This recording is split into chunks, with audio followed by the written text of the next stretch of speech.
اور اسی طرح مدینہ منورہ میں قحط پڑ گئی، کھانے کو کچھ نہیں مل رہا تھا۔ حضرت عثمان رضی اللہ تعالیٰ عنہ کی تجارت کا سامان جو ہے وہ شام سے آیا، 100 اونٹ میں سامان لدا ہوا تھا۔ ابھی وہ سامان نہیں پہنچا کہ مدینے کے تاجر اکٹھے ہو کے حضرت عثمان کے پاس آئے۔ انہوں نے کہا عثمان اس مال کی کتنی قیمت لوگے؟ حضرت عثمان نے فرمایا کہ تم تاجر لوگو، تم بتاؤ۔ انہوں نے کہا کہ ہم اتنا دیں گے۔ اس نے کہا نہیں، مجھے اس سے زیادہ ملا ہے۔ انہوں نے کہا جو ہم اس سے دگنا کر دیتے ہیں۔ انہوں نے فرمایا نہیں، مجھے اس سے بھی زیادہ مل رہا ہے۔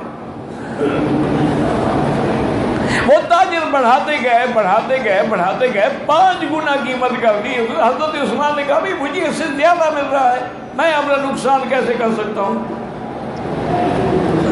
انہوں نے کہا حضرت کون ہے مدینے کا بڑا تاجر جو ہم سے بھی زیادہ آپ کو دے رہا ہے؟ انہوں نے کہا تاجر نہیں، میں نے اللہ کو یہ مال دے دیا ہے، اور اس کا فرمان ہے کہ من جاء بالحسنۃ فلہ عشر امثالھا، ایک کا 10 گنا ملتا ہے، تو تم تو 5 گنا تک آئے تھے نا۔ اور حضرت عثمان نے حکم دیا کہ جب وہ مال پہنچ جائے فقراء مدینہ میں سارا تقسیم کر دیا جائے۔ سارا مال تقسیم ہو گیا۔ آپ نے فرمایا وہ بوریاں اور باردانہ اور جو چیزیں وہ بھی تقسیم کر دے غریبوں میں، وہ بھی تقسیم ہو گیا۔ اس کے بعد آپ نے حکم دیا کہ 100 اونٹ ذبح کر کے گوشت بھی مدینے والوں میں تقسیم کر دو۔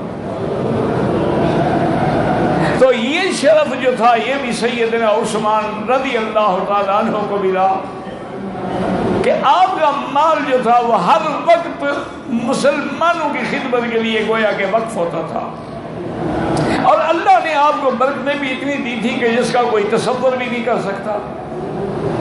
میسج ٹی وی کے چینل کو سبسکرائب کیجیے اور امن کے پیغام کو پھیلانے میں ہماری مدد کیجیے۔ ویڈیو کے نیچے سبسکرائب کے بٹن پر کلک کریں اور میسج ٹی وی چینل کے سبسکرائبر بنیں۔ سبسکرائب کرنے کے بعد بیل کے آئیکن پر کلک کیجیے تاکہ ہر نئی ویڈیو کی نوٹیفیکیشن براہ راست آپ کو مل جائے۔ اس ویڈیو کو تھمز اپ کا بٹن دبا کر لائک کیجیے اور اپنی فیس بک وال اور ٹویٹر پر شیئر کیجیے۔ آپ کا اپنا میسج ٹی وی۔